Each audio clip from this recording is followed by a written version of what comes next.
Is big tech too big to do big deals? Joining us now is Jean Boivin. He is BlackRock Head of Investment Institute. So, Jean, another way of saying this is, are big tech companies too big to really get bigger? Are they too richly valued to be buyable? I look at a company like Microsoft, $2.2 trillion valuation. It trades at a multiple of 28 times forward earnings. Are these just too expensive, too rich already to get into? So a couple of things I would say here, and thanks for having me. The first is I think this is exactly the right thing here to go beyond the broad asset class call and whether you want to own U.S. equities and think more thematically about where you're going to see value over the next few years. I think technology, I mean, you've talked about AI at length here. I think it's a big deal. There's going to be, the potential there is real.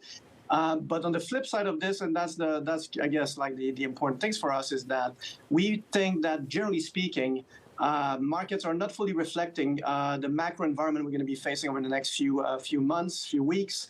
In particular, when it comes to tech, I think the rate story is a significant piece of risk. We don't think rates will be. We don't think the Fed will be cutting rates this year, and so that's.